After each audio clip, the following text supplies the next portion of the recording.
सुनते हैं, क्योंकि वहां पर क्या हुआ है। वैसे भागवत ज्यादातर लोग तो तब सुन रहे हैं कि जब गया जाते हैं, वहां से लौट करके आते हैं। तो ये तो जो ऋषियों ने ये नियम दिया, ये इसलिए दिया कि अगर कुछ भी न करें तब भी कम से कम एक बार तो करें। उसमें क्या किया गया, परम धर्म का निरूपण किया गया है भागवत में, कि सुखदेव कब कथा सुन रहे हैं, जब उनको ये लगा कि अब संसार को छोड़ना ही है, अब कोई अन्य हमारे पास विकल्प नहीं है। उसके बावजूद हमारे देहम धनम गृहमिदम स्वजनामदीयम, घर में, देह में, अपने बंधु बांधव में जो मोह लगा रहता है कि हम नहीं रहेंगे तो इनका क्या होगा, हमारे घर का क्या होगा, ये सब जो मोह लगा रहता है, ये बार बार पीड़ा दे रहा था उनको, ये बार बार उसका स्मरण उनको हो रहा था। इसकी निवृत्ति के लिए सुखदेव परीक्षित ने कथा जो है सुना कि, और कह भी रहे हैं, जब उनसे सुखदेव जी आते हैं तो सुखदेव जी से जो प्रश्न करते हैं, यच्छ्रोतव्यमथो जप्यम यत्कर्तव्यम निधि प्रभो स्मर्तव्यम भजनीयम वा ब्रूहि यद्वायुपर्ययम्। मैं क्या सुनूं, यच्छ्रोतव्यमथो जप्यम, क्या जपूं, क्या सुनूं मैं और क्या जपूं, यत्कर्तव्यम निधि प्रभो, और क्या मैं कर्म करूं, कौन सा काम करूं, कौन किसकी सेवा करूं। अस्मर्तव्यम भजनीयम वा, किसका स्मरण करूं, किसका भजन करूं। ब्रूहि यद्वायुपर्ययम्, हे सुखदेव जी, हे मुनि जी, हे महात्मा जी, आप उसको मुझे बताइए। तो इन शब्दों से लग रहा है ना कि उनको ये जरूर हो रहा है, पता नहीं हमारा मोक्ष होगा या नहीं होगा।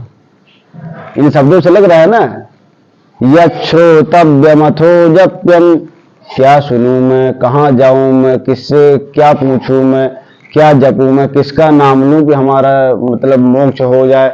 नहीं तो आप जानते हैं, सर्प के काटने पर तो शास्त्र कहता है कि उसको जो है प्रेत योनि में वह व्यक्ति जाता है।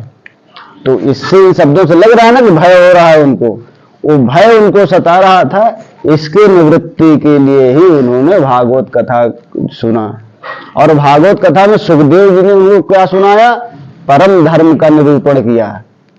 धर्म प्रोंजित कैतोत्र परमो निर्मत्सराणाम सताम, उन्होंने सीधा सीधा बता दिया, पहले ही सूत्र में बता दिया कि धर्म प्रोंजित कैतोत्र परमो निर्मत्सराणाम सताम, कि अगर आपको ये वाला कथा सुनना है कि हम इस कथा को सुनेंगे तो हमको संतान प्राप्ति हो जाएगी, हमारा घर बन जाएगा, अगर ये सब आपको प्राप्त करना है, हम यहाँ दान करेंगे, हमको ये लाभ हो जाएगा, अगर ये सब मन में चल रहा हो तो कहा भैया नमस्ते, आप लोगों के लिए यह कथा नहीं है।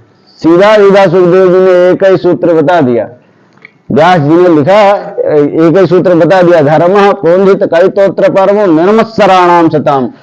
अगर ये सब चीज चाहिए तो आप जो है इस कथा को मत सुनो, क्योंकि इन सब चीजों से प्राप्त होकर के जो इससे फल के भोग के पूरी कामना से जो तृप्त हो गए हैं, ये कथा उसके लिए है। भागवत कथा किसके लिए है, जिसको संसार का समस्त सुख प्राप्त हो गया है, क्या वो समझ गए अब यहाँ जो है कितना सुख लोग दे रहे हैं। सुखाय कर्माणि मनुष्य लोके, आखिर मनुष्य लोक में आकर के व्यक्ति क्या क्या सुख के लिए नहीं करता है, जितना व्यापारिक कर्म करता है, जितना अपने घर को बहुत अच्छा बनाता है, बहुत अच्छा बेड बनाता है, बहुत अच्छा जो सोफा लगाता है, बहुत अच्छा उसमें रंग पेंट करता है, ये सब के पीछे उद्देश्य उसका क्या होता है, सुखाय कर्माणि मनुष्य लोके, कि हमको सुख मिले। क्या उससे सुख मिलता है? उस सुख की प्राप्ति के लिए वह व्यक्ति नौकरी कर लेता है, व्यापार कर लेता है। अब पूछो दीपक भैया से कि व्यापार जब करते हैं तो पूरे दिन तक मतलब दिमाग में कितना प्रेशर होता है, काम कितना करना पड़ता है। तो अगर वही सुख है तो इससे तो अच्छा फिर सुख का मतलब मूलभूत स्वरूप क्या है? सुखाय कर्माणि मनुष्य लोके। तो इससे ये सिद्ध हो गया ना, सुख तो यहां नहीं है। तो सुख है स्वांतः सुखाय तुलसी रघुनाथ गाथा। सुख कहां है?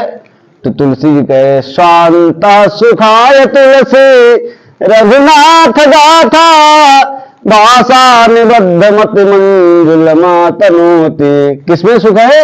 रघुनाथ गाथा। और भागवत भी यही चीज कह रहा है, भागवत भी यही चीज कह रहा है कि पूरा जितने ऋषि मुनि, जितना वेद शास्त्र है,